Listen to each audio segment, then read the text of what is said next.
Welcome to Bite at a Time Books, where we read you your favorite classics one bite at a time.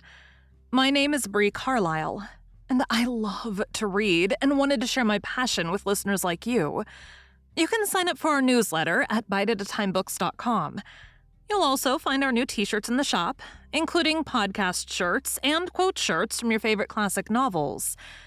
Be sure to follow my show on your favorite podcast platform so you get all the new episodes. We're part of the Bite at a Time Books Productions Network.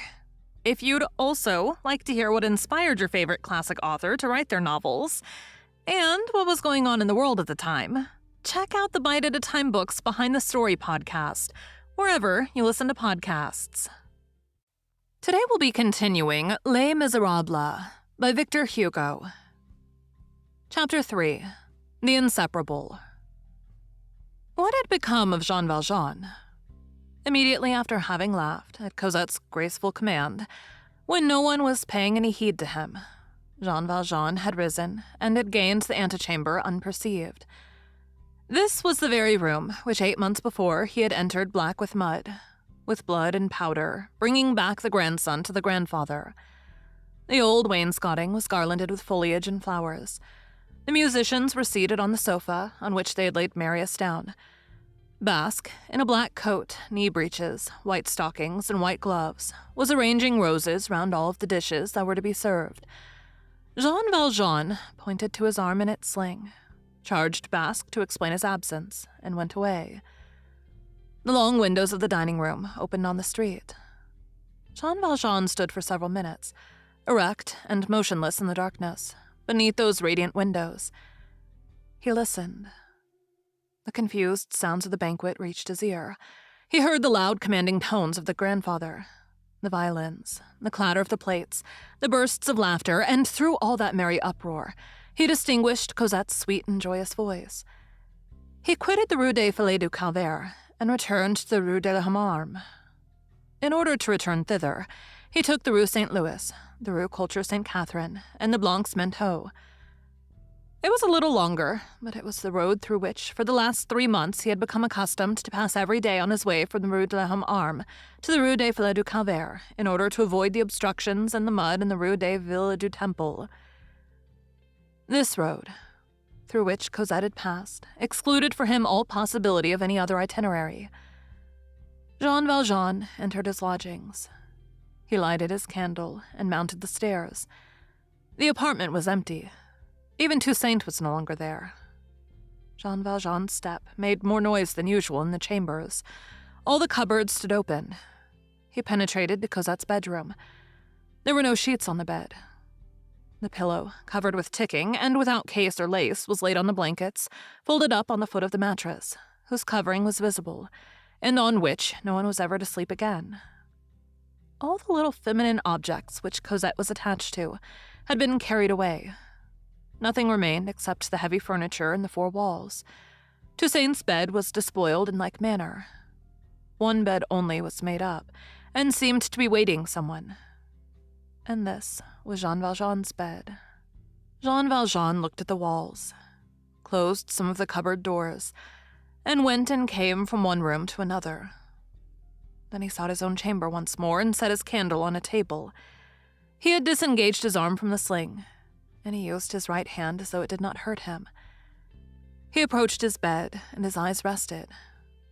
Was it by chance? Was it intentionally? On the inseparable of which Cosette had been jealous, on the little portmanteau which never left him, on his arrival in the Rue de la Harmarme on the 4th of June, he had deposited it on a round table near the head of his bed.